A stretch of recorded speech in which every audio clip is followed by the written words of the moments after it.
Harry and Meghan Markle's surrogacy scandal has entered the mainstream media domain. I posed a whole load of questions to Buckingham Palace about the birth of Archie because I've never believed that the circumstances around the birth of Archie were normal. Here's the problem. We don't like you, Meghan Markle. We don't like you.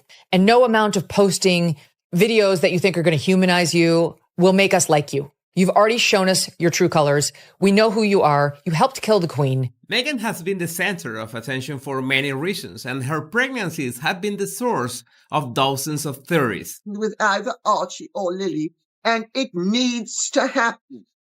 They need to prove that those children, Meghan and Harry, are not entitled to privacy in this matter. Do you think if Kate and William did this, do you think they'd ever release it?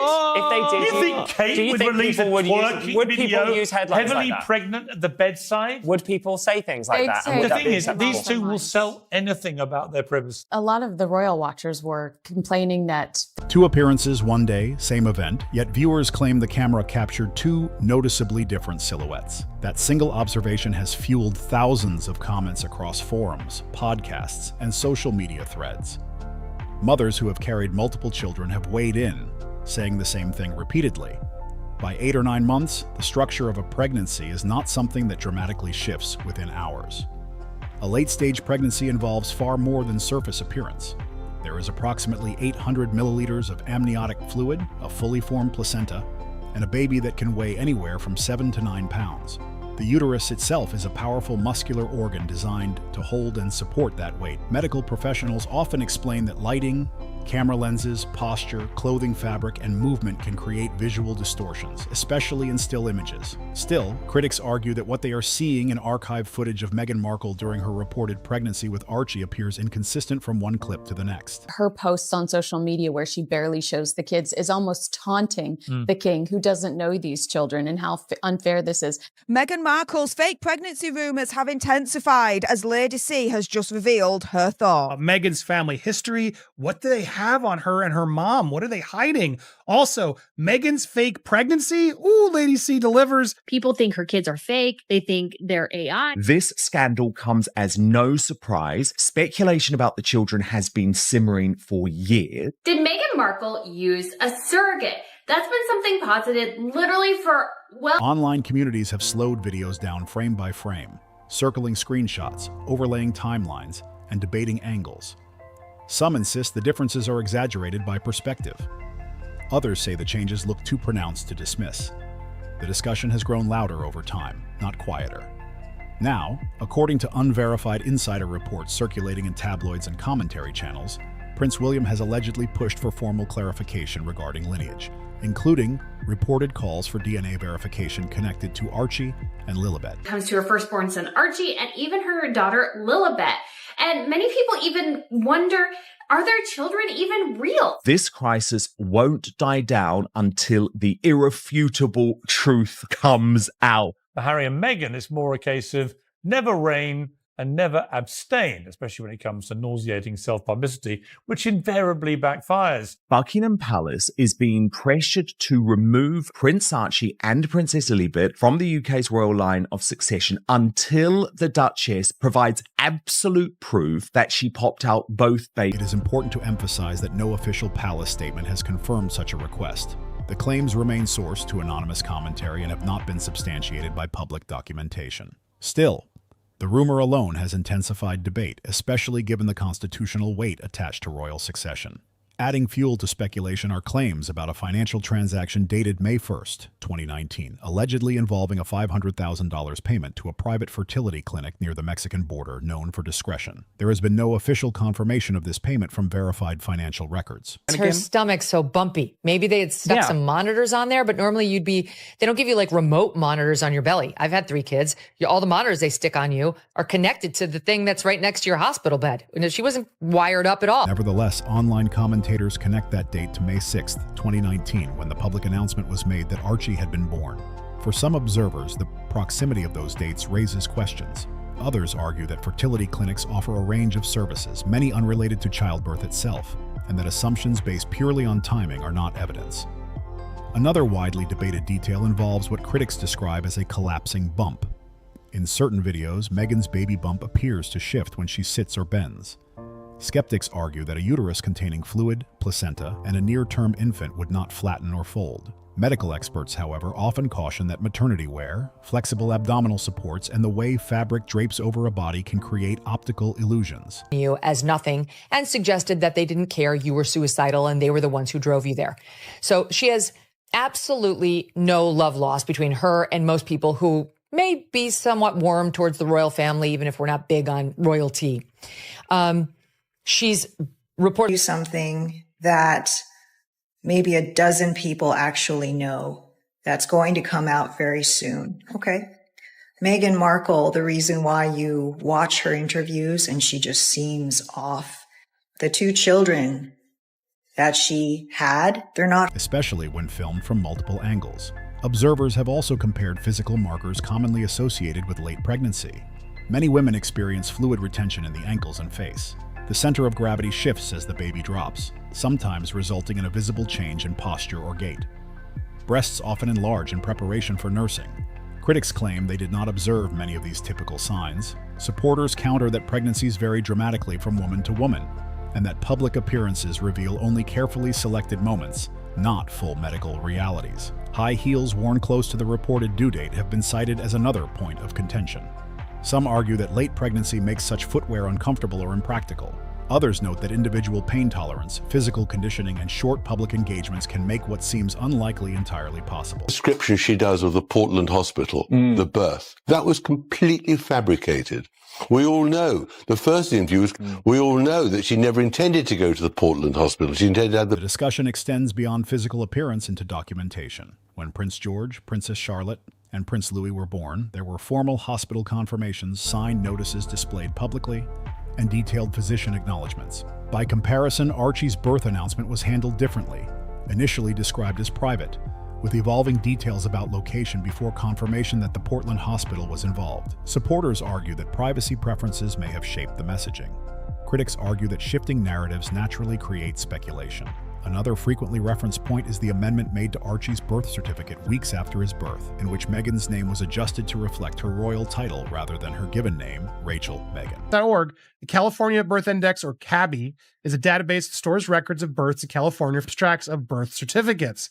Putting her full official name of Rachel Meghan Markle, you can see that the official record. I'm very upset about it as well, because this is a cruel thing to do to a grandparent, not to just me, to the king. In contrast, Catherine's given name appears on the birth certificates of her children. Legal experts note that royal documentation can follow specific title conventions. Detractors suggest the change invites scrutiny. Then there is the long-circulating claim attributed to Meghan's father, Thomas Markle, alleging she underwent a hysterectomy years earlier. There has been no verified medical record publicly confirming such a procedure. Without official documentation, the claim remains unproven. If such a surgery had occurred, natural pregnancy would be medically impossible, though alternative reproductive methods exist. Again, these remain hypothetical discussions rather than confirmed findings. The constitutional layer deepens the debate. British succession law historically includes the phrase, born of the body, language intended to prevent disputes over lineage. Legal historians explain that the phrase emerged during eras when contested heirs destabilized the monarchy. If alternative reproductive methods were used without legislative clarification, it could theoretically raise legal questions. However, no court, parliament, or official royal authority has declared any irregularity regarding Archie or Lilibet. Online discourse tends to polarize into 2 primary theories. One suggests that Prince Harry may have been unaware of an alleged inconsistencies and trusted the information provided to him. The other proposes that both parents were aligned in whatever decisions were made if any non-traditional path was involved. Critics argue that Harry's consistent public defense of his family indicates unity rather than confusion. Supporters maintain that speculation without verified evidence remains just that, speculation. At present, there has been no official declaration of ineligibility regarding Archie or Lilibet's status within the royal framework. They remain recognized members of the royal family structure. No court ruling, parliamentary motion or formal palace statement has contradicted that standing. Easel outside Buckingham Palace after royal births has been going on since 1837, so it's a cool tradition. And George, Charlotte, and Louis easels listed the doctors' names with signatures, birth weight, and time, and referenced the royal family. But Archie's, notably, only included mention of the Queen and the royal family in the wording, but not on the actual document, and then they omitted the signatures from the doctors present. You could call it aggressively when it came to errant members of a royal family. You sent them off to war and hoped that war took care of the rest, sort of thing. And so I think in this sort of modern era, you do actually need some way to, discipline may sound like a harsh word, but to share with them, hey, you're part of this. You have to be, act a particular way. If you decide not to do that, that's your right, but there are consequences. I think there needs to be an element of consequence here so you don't end up with a situation like Harry, because Harry and Meghan left in part because they thought they could just do whatever the heck they wanted. And yet, the debate continues to circulate online, propelled by video comparisons, constitutional interpretations, and unanswered curiosity. Supporters call the entire narrative a case study in misinformation amplified by social media. Critics argue that transparency would quiet the conversation once and for all. As it stands today, there is no confirmed ruling, no formal investigation publicly acknowledged, and no verified documentation proving misconduct. What remains is a clash between perception and proof, between constitutional tradition and modern privacy, and between a digital audience determined to analyze every frame and an institution historically built on discretion. Critics frame it as unresolved transparency concerns. Supporters frame it as invasive speculation built on selective interpretation. What remains clear is that the discussion now sits at the intersection of constitutional law, medical privacy, financial structuring, media culture, and public trust. Until any definitive clarification comes from verified official channels, the conversation shows no signs of slowing down. According to various online reports, unnamed sources connected to what is described as William's advisory circle have allegedly examined more than just a single reported fertility clinic payment. Commentary circulating on blogs and discussion forums claims that the previously mentioned $500,000 transaction was routed through a corporate entity referred to as Archway LLC, reportedly established prior to Archie's birth. Observers note that the use of a corporate structure rather than a direct personal account creates legal separation between the individual and the expense. The entire vibe of the first hour, Meghan, I hope you realize what you've done. My apologies. I will never forgive you for such a thing. It's funny because watching it is, you're right, like there's maybe a thought that they have a private moment like that, and maybe it's nice between them, and it's a nice memory of a silly moment before she... Supporters argue that LLC structures are routine for high-profile individuals seeking privacy, asset protection, and security. Corporate layering, they point out, is standard practice in entertainment, philanthropy, and royalty-adjacent financial management. Critics, however, argue that the structure invites deeper scrutiny when tied to sensitive timelines. To them, it is not the existence of a company that raises concern, but the context in which it appears. Online investigators have also focused heavily on image analysis. Hundreds of photographs from Meghan's public appearances during her reported pregnancy have been examined frame by frame. Some claim that lighting gradients, shadow placement, and contour lines appear inconsistent with the expected curvature of a late-term pregnancy.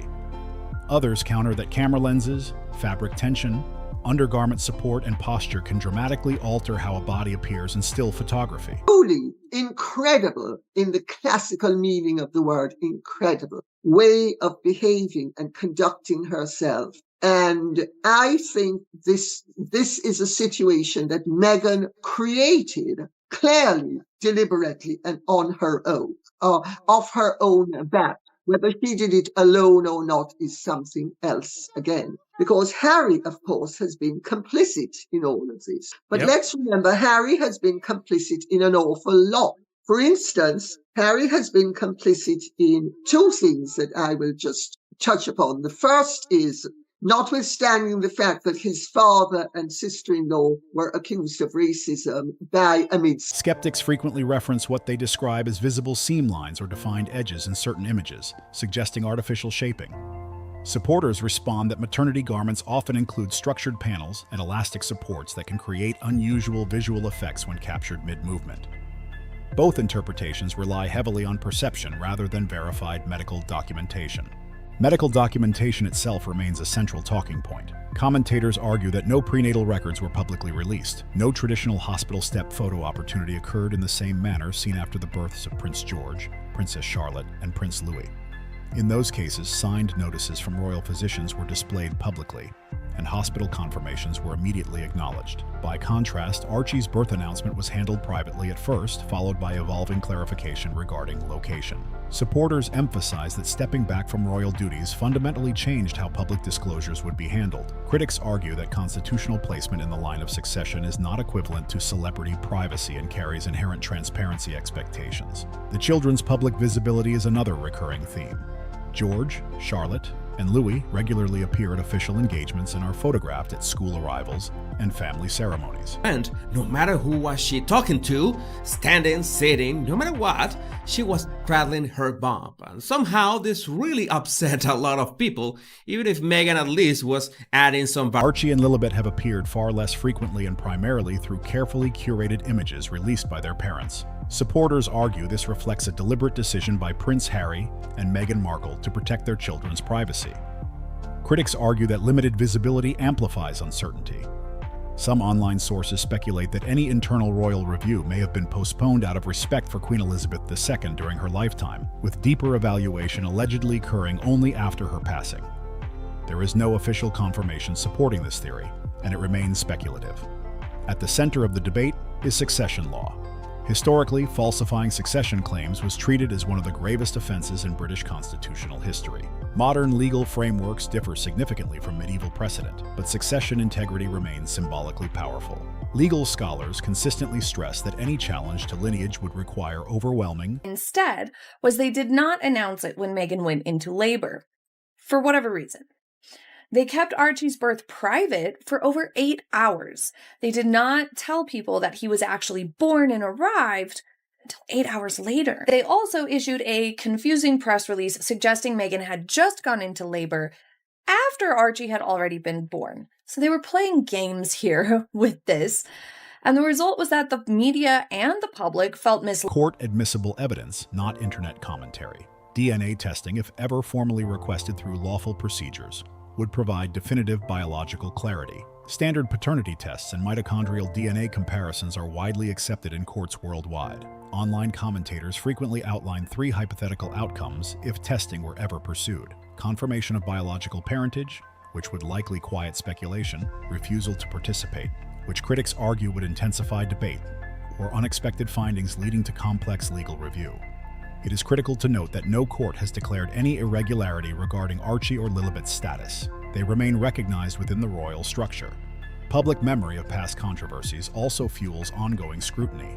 Statements made during high-profile interviews were later challenged by official clarifications. Supporters describe those moments as misunderstandings or miscommunications. Dope of a husband is entirely unnecessary and should be cleared up. There is no justifiable reason why the British public should have to put up with a doubtful situation when it has been generally accepted practice since 1688 that all royal births should be publicly attested so that there can be no question as to... Critics describe them as patterns. Whether those discrepancies reflect intentional framing or simple confusion remains subjective interpretation.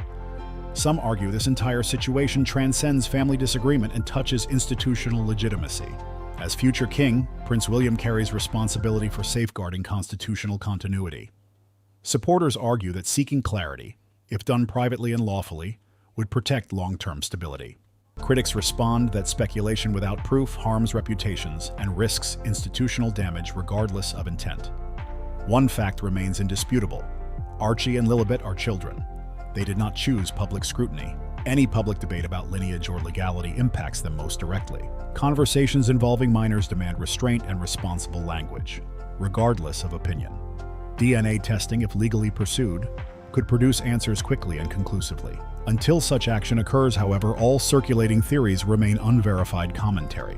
So all those legalese to say, as far as I'm aware, there's no injunction, there's no great conspiracy here, just a narcissistic woman attempting to control the narrative. And of course, it never goes the way Meghan Markle wants it to go. Back to the United States with her to try to make it in Hollywood. So she wanted to always maximize US coverage as much as humanly possible. I can totally imagine them trying to work everything around that. But the palace should have said no. They should have, again, they're members of the family, they're working royals, they have security. There are certain requirements. What intensifies the situation is not simply legal theory, but institutional silence. In matters involving royal succession, silence can be interpreted in multiple ways. Some view it as dignified restraint consistent with monarchy tradition. Others view it as avoidance. In the realm of public trust, unanswered questions often persist longer than direct clarification. Supporters of the Sussex family maintain that leaving active royal duty meant leaving traditional disclosure obligations. They argue that Archie and Lilibet are private citizens residing in California, and therefore entitled to the same medical confidentiality as any other family. Critics counter that titles and succession placement are constitutional matters that transcend geography. The departure from royal life, relocation to North America, televised interviews, publishing ventures, and streaming projects unfolded rapidly. Some observers interpret the timing as strategic distancing. Others interpret it as personal boundary setting following family conflict. Identical facts, opposite conclusions. Historically, monarchies rely on continuity and clarity. Succession disputes have destabilized nations in the past. That history explains why constitutional language is precise. At the same time, modern privacy rights are far stronger than in previous centuries. Medical confidentiality protections are robust. Media scrutiny is relentless. Public figures today navigate pressures unimaginable in earlier eras. Some argue that demanding reproductive transparency in the digital age crosses ethical lines. Others argue that constitutional roles inherently carry constitutional scrutiny. It is a collision between ancient institutional frameworks and modern privacy norms. Financial narratives continue to circulate as well. Wealth management through LLCs, layered accounts, and corporate entities is common among celebrities, entrepreneurs, and public figures. Supporters stress that structural privacy mechanisms are not evidence of wrongdoing. Critics argue that perception matters as much as legality in matters tied to succession. Media behavior adds another dimension. Some outlets aggressively question inconsistencies. Others refuse to engage entirely. This uneven coverage fosters suspicion among audiences who interpret silence or selectivity as filtering. In reality, editorial caution, legal risk assessment, and reputational considerations shape newsroom decisions. But perception often overrides nuance. There is also a psychological dimension. Public figures under constant scrutiny experience intense pressure. Conspiracy narratives, once amplified online, can take on lives of their own. In the digital era, repetition often substitutes for proof. As speculation cycles continuously, it reshapes public perception whether or not evidence changes. Until verified documentation, official rulings, or lawful processes intervene, the debate will likely remain suspended between interpretation and confirmation. And as long as ambiguity exists in public consciousness, discussion will continue, driven more by perception than by adjudicated fact. At the same time, inconsistent messaging in high-profile interviews can deepen skepticism. When public statements evolve or appear to conflict with earlier accounts, audiences naturally begin to question which version reflects reality. That dynamic fuels a feedback loop. Silence fuels speculation. Speculation fuels more silence. Each side reinforces the other. Then there is Prince Harry's position in all of this. If he believes that everything presented publicly is accurate and complete, then his continued defense of the narrative is understandable. Loyalty to one's spouse and children is instinctive. However, if he were ever uncertain about any element, speaking out would carry enormous personal, legal, and institutional consequences. That tension alone creates complexity. Family loyalty, constitutional duty, media scrutiny, and potential legal exposure can collide in ways outsiders rarely see or fully understand. Still, one foundational truth remains. Definitive answers, if ever required, would come through formal legal channels, not online threads, not viral clips, and not speculative commentary. DNA verification, succession clarification, or any adjustment to titles would involve structured institutional processes. Courts, constitutional advisors, and royal administrative bodies, not social media, determine outcomes in matters of state legitimacy. Until such action occurs, every circulating narrative remains hypothetical. There is also a broader international dimension to consider. The British monarchy is not simply a private family, It functions as a global symbol intertwined with diplomacy, trade, cultural identity, and state continuity. Questions about legitimacy, whether substantiated or not, can ripple beyond domestic headlines and affect international perception. That is why even speculation can carry weight disproportionate to its evidentiary basis. At the same time, cultural expectations are shifting. Younger generations increasingly prioritize transparency and accountability over tradition and deference. In that environment, even procedural differences that might once have passed quietly can trigger widespread reaction. Historical norms clash with modern expectations of disclosure. Yet amid the intensity of public debate, two children remain at the center. They did not choose public visibility. They did not design media strategies. They did not write interviews, publish memoirs, or participate in institutional disputes. Whether born in hospitals, homes, or through alternative reproductive paths, their well-being must remain distinct from constitutional argument. Responsible commentary must draw that boundary clearly and consistently. Ultimately, the entire discussion rests on one principle: evidence, not edited photographs, not selective timelines, not online interpretations. Verifiable documentation and lawful review determine constitutional status. As of now, no official body has declared any irregularity. Archie and Lilibet remain recognized within the royal framework as it currently stands. However, the longer ambiguity persists, if ambiguity is even deemed to exist, the longer speculation will thrive. That is the nature of public discourse in the digital age. Yet speculation alone does not constitute proof. Institutions move deliberately for a reason. Legal certainty requires precision, documentation, and due process. For now, the debate continues along two parallel tracks. One driven by suspicion, pattern analysis, and interpretive commentary. The other anchored in official silence and established constitutional structure. Whether those two paths ever converge depends entirely on actions taken within formal channels, not online forums. DNA testing is objective. Financial records are traceable. Medical science operates on measurable standards. According to ongoing public discussion, Prince William's reported position is framed as one rooted in constitutional responsibility rather than personal grievance. The message being circulated is simple in theory. If questions threaten institutional clarity, resolve them through lawful means. Observers outline three theoretical paths should any formal review ever be pursued. 1. Voluntary testing that conclusively addresses speculation. 2. Refusal, which critics argue could shape interpretation regardless of legal standing. Or 3. Acknowledgement of any inconsistencies followed by structured legal management of consequences. It must be emphasized that these remain theoretical discussions, not confirmed court actions. Critics argue that every day without clarification amplifies doubt.